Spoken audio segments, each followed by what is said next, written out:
So question 9. You'll see here that we've still got fractions, but we've also got these two wholes. Now, one pretty effective option is to just treat the whole numbers completely separate. So let's just park the 2. Then we can do a half plus 3/4 using our usual technique, make the denominators the same by altering whatever we need to. So that's 5/4. Now, because that's top heavy, we probably need to make that into a mixed number. Now, 5/4 is the same as 4/4 and another one. So that's 1 1/4. Top tip, by the way, make your whole numbers twice 2 squares high, and that puts them next to the fraction, which is the same height. I think that's a really good tip. So I've got this, and now all I've got to think about is this 2.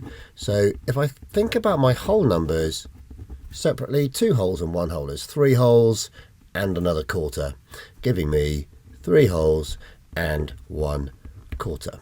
That's one way to do it. Okay, so here for the first time we see 2 mixed numbers.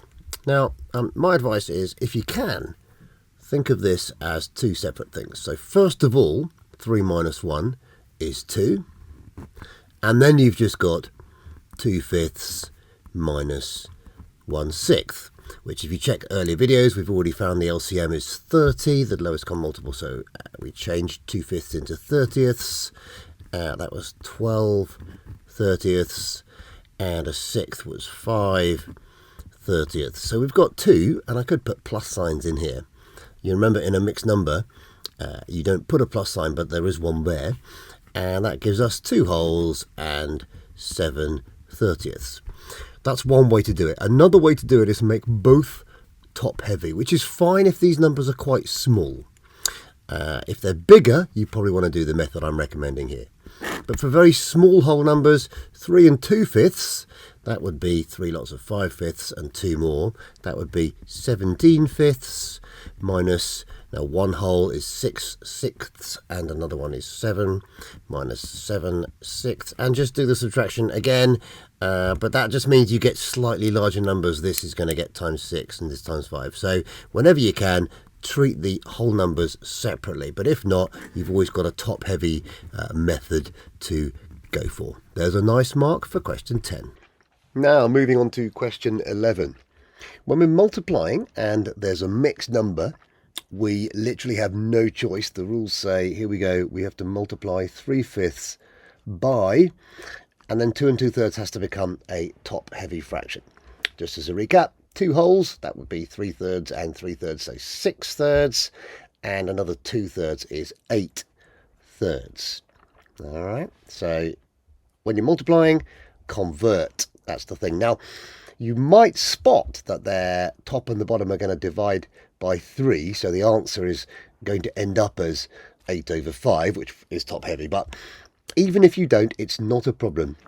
Remember, you just multiply the numerators together and you multiply the denominators together, which gives you 24/15.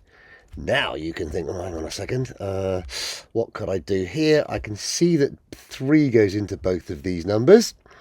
3 goes into that 8 times, and 3 goes into that 5 times. So the answer is 8/5. The same, it's just a different way around. Now, 8/5 is, of course, an improper fraction, so you might want to say, well, if you're confident, that's 1 3/5. But again, you're probably going to get a mark if you just put 8/5, unless it says give your answer as a mixed number. So just take care. If you're confident, do it. If you're not, leave it that way, 1 3/5. Okay, question 12. Now, these pesky divisions, right? You're only ever going to get a whole number at this stage. So if you remember what we said, we've got 9 things and we want to divide them by 7. Well, 9 does not divide by 7. So the other solution is to make the thing we have 9 of a 7th the size. And the really, really simple way to do that is to say, instead of cutting something into 10 pieces, why don't we cut it into 10 times 7 pieces? Which, of course, these pieces are tiny, right? 70. Imagine a whole cut into 70. So actually we can say that 9 70ths is 1/7 of 9/10. They're almost arguably the easiest type of all. So there you go. And that completes your masterclass on being an absolute legend at mixed numbers. I bet you can't wait to get questions like that now, can you?